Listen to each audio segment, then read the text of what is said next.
One of the things that Bebe was very clear on, and that was that if we could erase the stigma of mental illness in our communities, our people would be more ready to get help. We're going to leave this Black woman's name alive and moving because this movement that she started is for real.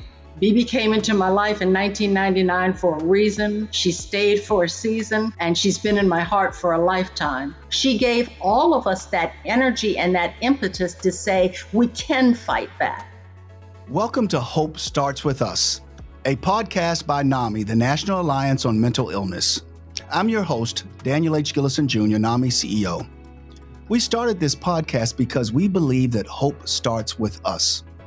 Hope starts with us talking about mental health. Hope starts with us making information accessible. Hope starts with us providing resources and practical advice. Hope starts with us sharing our stories. Hope starts with us breaking the stigma. If you or a loved one is struggling with a mental health condition and have been looking for hope, we made this podcast for you.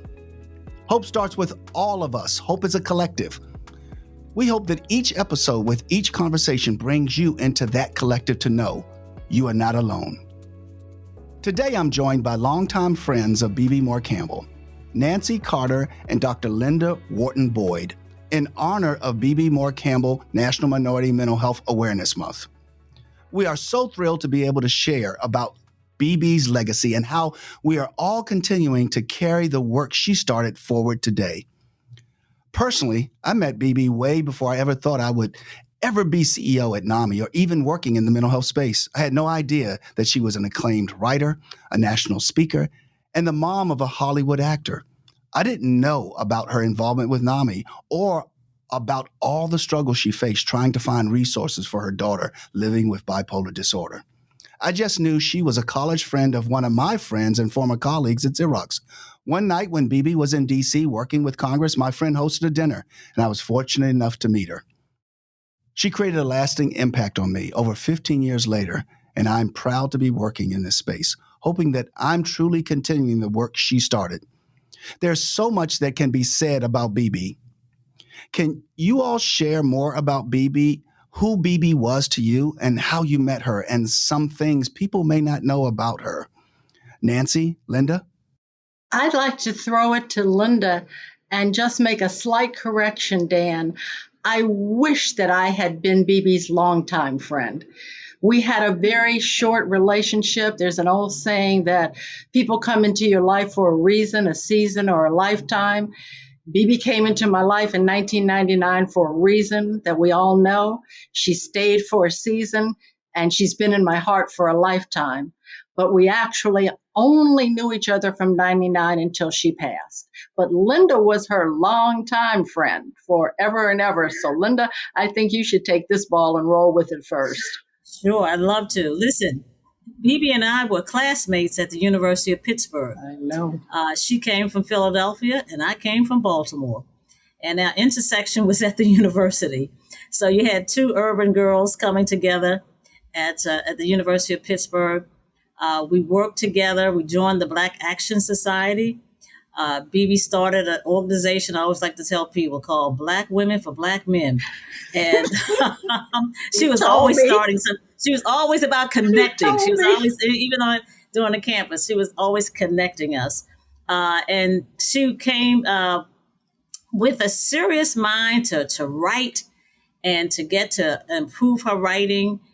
She studied under several well-known authors that taught at the University of Pittsburgh. And so we stayed together all these years. I mean, it just goes back to 19, unless you know how old I am. It goes back to 1969. She was ahead of me, but we kind of came together. The intersection was at the University of Pittsburgh.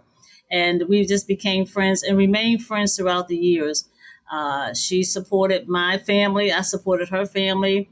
We knew her daughter with her through her first marriage and then her second marriage with Ellis Gordon, her beautiful granddaughter, Elisha, and her mom. Oh, my God. Her mom was the center of her life. And so she was very much a part of our lives as well.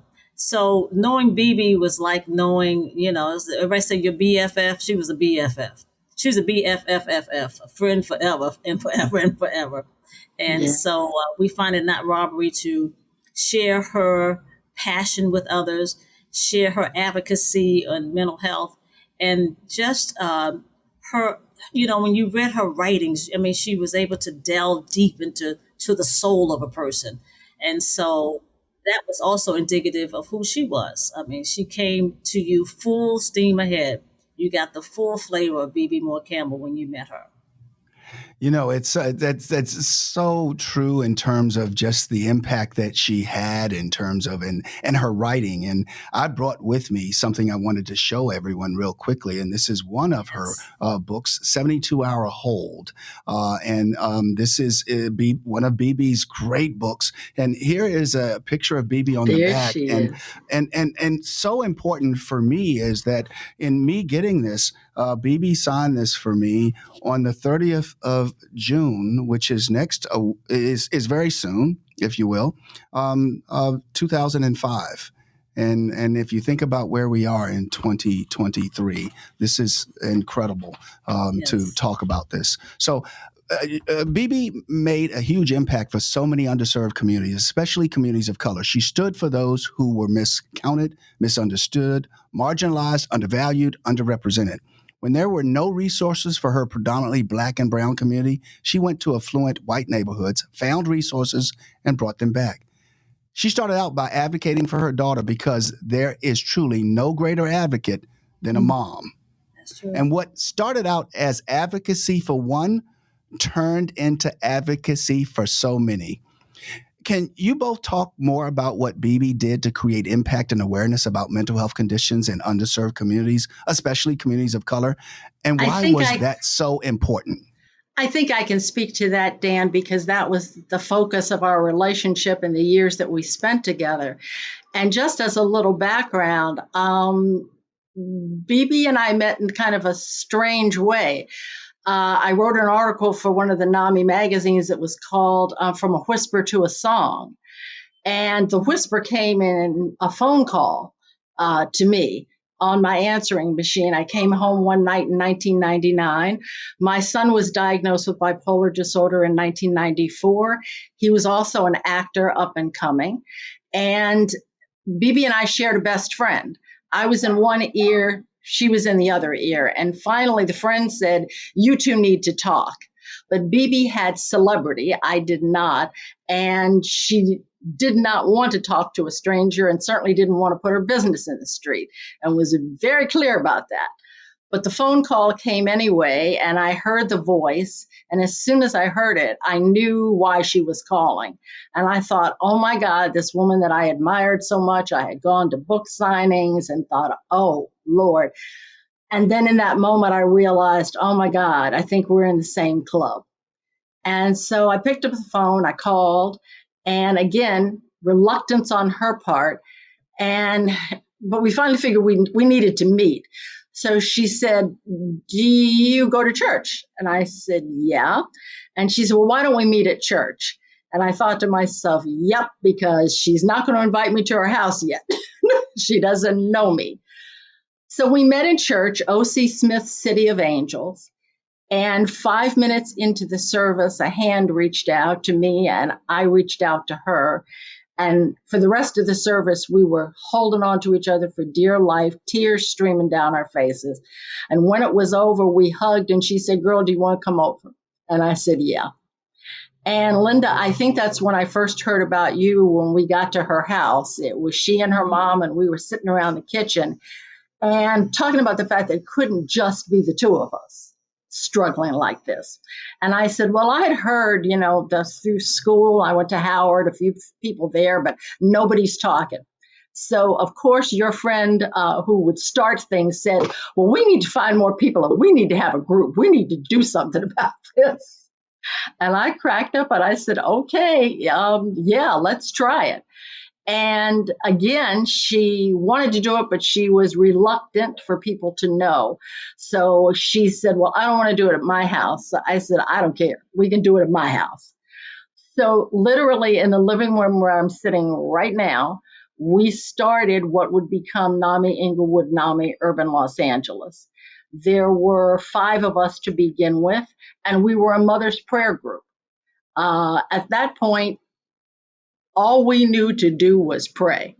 We knew we had been dropped into the middle of the ocean and the tsunami had come and swallowed all of us. And where were we going to go from there? Our kids were in trouble. And I guess I told everybody, and we all agreed from the moment that the diagnosis came in and the breaks happened, you start calling on the Lord in ways you never thought you would call on Him. And so we said, okay, we pray. So we prayed at the beginning of every meeting, and we prayed at the end of every meeting. And in the course of that, Dan, Bebe found NAMI. And she and her mother went and took the 12-week family-to-family class and came back and said, well, we really should do this. We should all take the class, which we did. And at the end of it, the lovely instructor who, as an aside, I will tell you, called Bebe Bebe for the first 6 classes until she heard her on NPR and realized, oh, it was Bebe Moore Campbell, New York Times best-selling author. So we had a laugh about that for quite a while. So the long and the short of it is, Bebe and all of us were invited to take the teacher training, which we did. And I think all of us had grown up with that old trope of to whom much is given, much is expected. So at the end of it, we knew we had to teach these classes and pay it forward. The question was, where would we do it? I live in Santa Monica on the west side in California, and I was content to stay right here.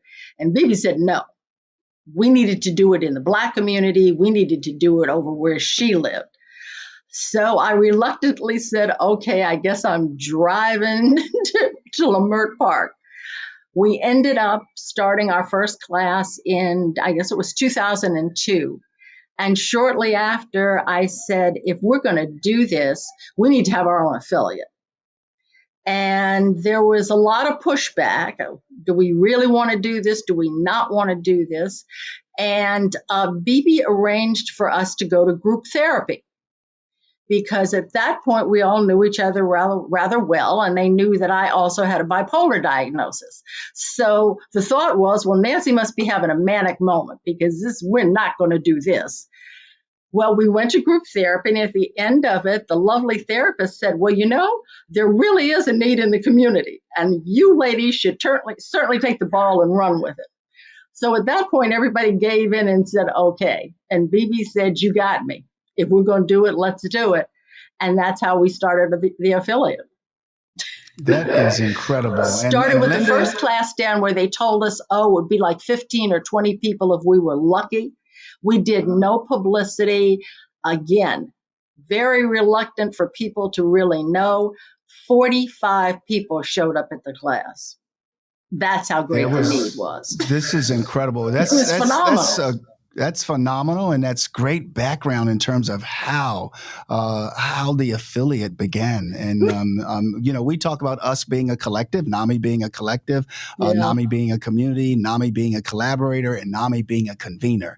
And you just illustrated that so well. So, and Linda, could you tell us more about how Bebe Moore Campbell National Minority Mental Health Month came about? Sure. And why? Yeah. Okay. So, one of the things that Bebe was very clear on, and that was that if we could erase the stigma of mental illness in our communities, our people would be more reticent about getting help. They would be more ready to get help. And so she was at my house here in Washington, D.C. Anytime she came on the East Coast, she always stayed with me. And so we were up late one night because she loves those late night talks. I'm trying to get some sleep. She loves the late night talks. So we were up talking. She says, I just think, how can we get something named behind it? We need to get something. I said, just say it. She said, just say it. I said, what month do you want it to be? She says, okay, well, let's call it. So we just said July. So we said, okay. And so she said, you just name this? I said, just name it and we just do it. And so we got together, we met with the officials in Washington, and I remember it was Mayor Tony Williams who made the announcement about July being National Minority Mental Health Awareness Month. And then upon her passing, I met with Congressman Albert Wynn, who was out of Maryland.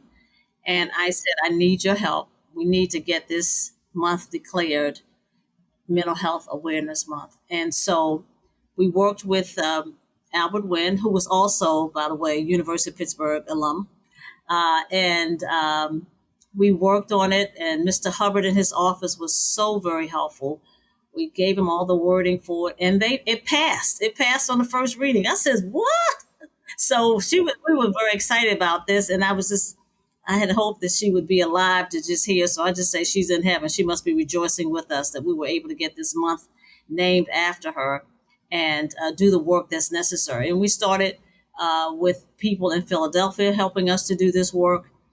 We looked at Pittsburgh, we looked at Baltimore, we looked at Washington, D.C., helping us to get the advocacy work done, because people are afraid to let anybody know that they have any mental disorder. Yeah. And because it's so looked upon so negatively, people do not get the help that they need. And so that was the major piece of her whole advocacy. And we just start working on it and working on it and working on it. And it is fundamentally a grassroots movement. I think the same way the NAMI Urban Los Angeles got started, and when it was Inglewood, it's a grassroots effort. And we know that once we put our feet to the fire, we can get things done. And so that's how we started. And then, of course, she passed. We wanted to keep her work alive, the work that she had done all over the country in terms of making people aware. I mean, that book, sometimes my mommy gets angry. Oof. That book was just Powerful. it's awesome, Just powerful. awesome book. And so a lot of young people are going through this. Their parents are suffering from mental illness. They don't know what it is. But this book was a way of explaining it. And so we were able to keep the momentum going even after her passing, so that her work would not be in vain. And so that's why we fight now so hard to keep her name within this movement. There are those who are trying to erase her name. And so I came up with the campaign, Erase the Stigma, not her name. And so Amen. that's the campaign that we've been Thank you. running. You know, but Thank we're you. concentrating on the wrong thing. We should not be concentrating on her name. We need to be concentrating on how we can erase this stigma in our communities so our people can get the help that they need. Absolutely. And Yeah, that stigma is huge. And, Yeah, and what huge. is the status Huge. of Yeah. preserving and protecting BB's name? yes, I mean, And why is that so important? And how can individuals align as advocates to not erase BB's name from the month? My Well, apologies for all three sure. questions, but just And you you're know, absolutely on it. So I wanted yeah, to go there. yeah. And I say to people all the time, it's okay. You can name it BIPOC month, whatever you want. But we're going to leave this Black woman's name alive and moving, Thank because you. this movement that she started is for real. It is needed. Yes. It is needed in community of colors. They need to see people who look like them that's addressing this issue, and they're seeking parity as relates to treatment research in this area. And so we just feel it is a calling for us who are doing this. It's a calling, it's a labor of love, but we must do it to save our people, because mental Amen. health is real. We need not throw it under the closet. I always think about that movie Soul Food, when I forgot the uncle's name, lived in the I had house. one. And only at the end, they found out he wasn't as crazy as they thought he was. He came out with all that money in that TV. If you remember at the end, he dropped the TV and all this money came running, but that's what we do. We put people in a corner. We hide them because we don't want anybody to know. Don't tell anybody that Uncle Bubba is talking out of his head. Just not tell anybody. So we just hide them. And so we can no longer hide this illness, because just like we treat high blood pressure, diabetes, and any other illness, we need to treat mental health illness and make our people whole, make individuals whole. Let's help the families. Let's help the loved ones, all of those who are around persons who may be impacted by mental illness. It is our duty. It is our sworn duty to do something about it and to help this. And so our task is, again, to erase the stigma, not her name. Our task is to advocate for more mental health treatment. Our task is to look at this whole issue and say to the world, this is real. Let us deal with it straight up and up front and save our people. Let's Linda, continue that conversation. And if I thank you. build on that, one of the ways we're Thank you. continuing to build on NAMI's legacy across our alliance is through the development of initiatives that encourage community conversations and safe spaces for people of color, like Sharing Hope, Compartiendo Esperanza, and our new BIPOC Male Mental Health Initiative. What are some practical ways others can continue BB's legacy of eliminating stigma, bringing more awareness, and creating more accessible resources for underserved communities? I think as we work with our faith-based organizations, we have a movement in Washington working with a number of the churches and faith-based institutions. We have to meet people where they are with this issue. So we have more pastors now having mental health programs within their parishes and their churches, so that people will understand that there's a place they can come to get some help. We're asking our sororities and fraternities to take this on as an issue. We know since the pandemic that the mental health crisis in our children, it's a crisis in America right now with what's happening with mental illness with our children. And so we're working with the American Pediatric Association right now with getting the word out in their communities. They declared, as you remember, 2 years ago, that we are facing a mental health crisis as it relates to children. So this problem is not going away. We can't sweep this under the rug. We have to deal with this, a problem we must address. And if we first start with getting people to realize that it's okay. It is okay to talk about this. It is okay to get help. And we have to make those resources available to people. I was very pleased to get the 988 number. That there's a number that people can now call. We just got to get these states to fund this initiative so there are more callers that people can call in and get help. They need to know, just like you call 911 for help, they need to call 988 for help, okay? And that will help end some of this police violence that we see. People are mentally ill, and we resort to shooting them, choking them, put chokeholds on them when it's a mental health crisis. So we have to train those who interact with the public how to recognize the sign of mental illness and let them know what to do as well. We have to storm the gates of heaven, if I can say, and say, let's get this. We got to do this. We have to do this to save our people.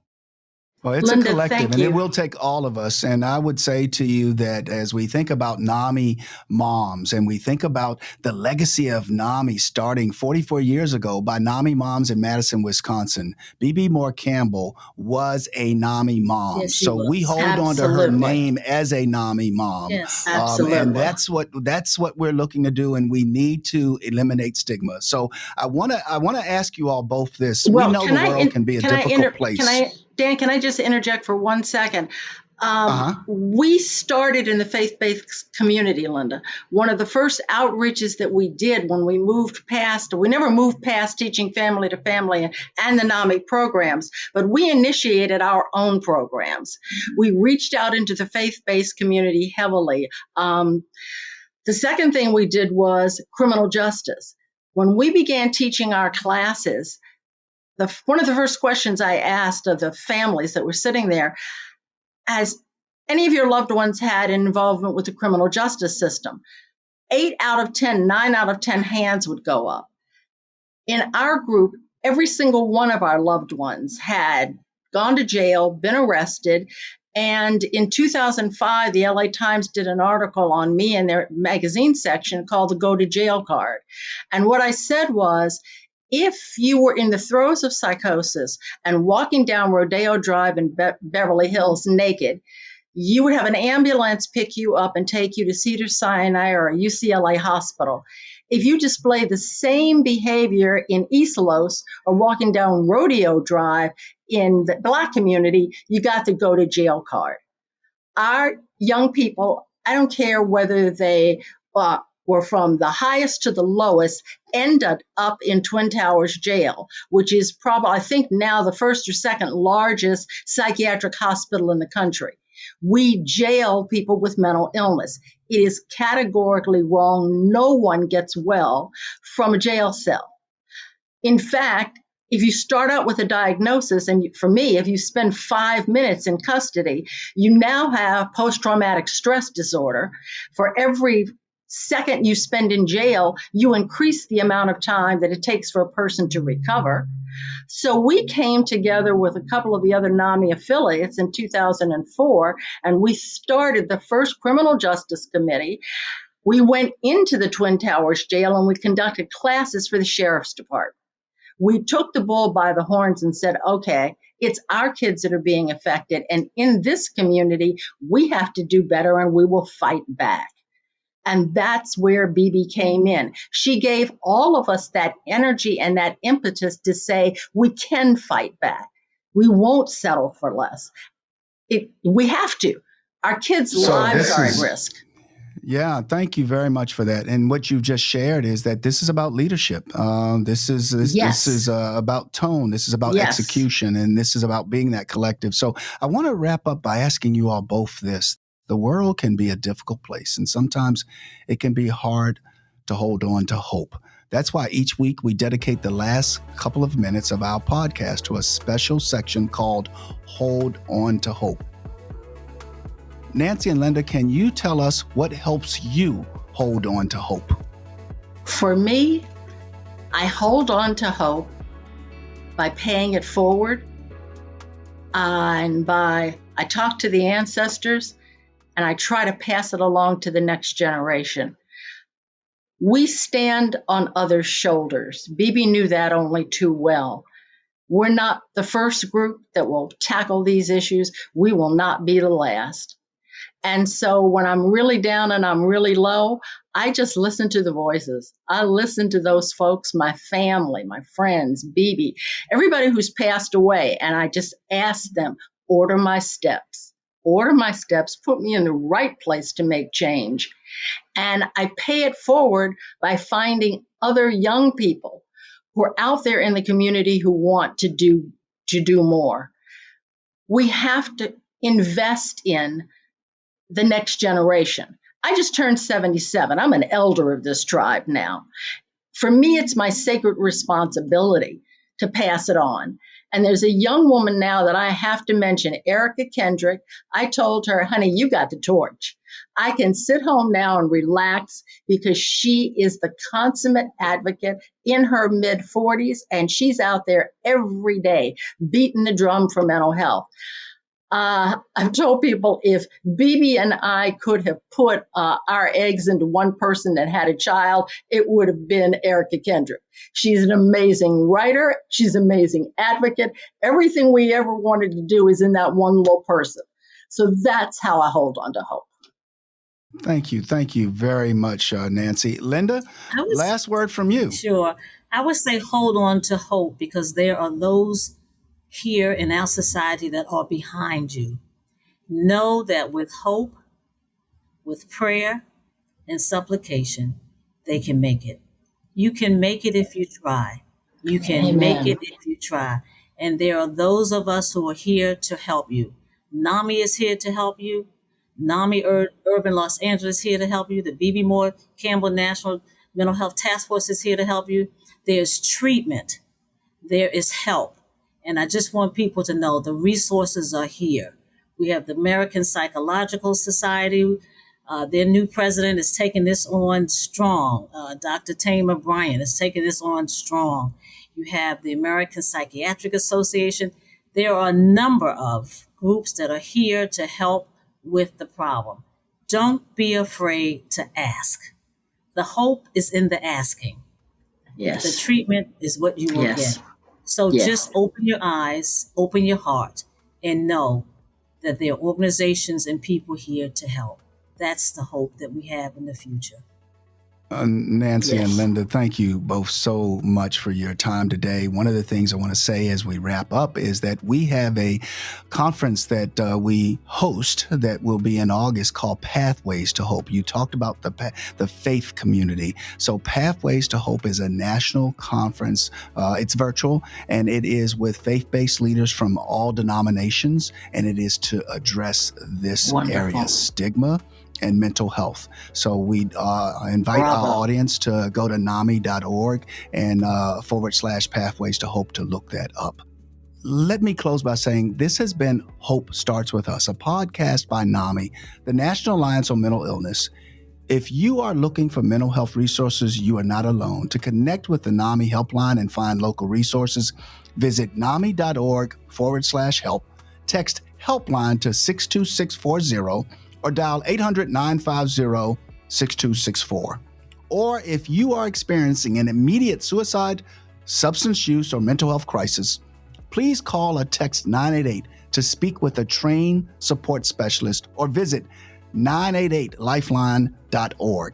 Finally, if you'd like to learn more about Bebe Moore Campbell and how you can get involved with carrying on her legacy this month and every month, visit NAMI.org/Bebe Moore Campbell. To learn more about identity and cultural dimensions of mental health, visit NAMI.org/culture. I'm Dan Gillison for NAMI. Thank you so much for listening today, and be well.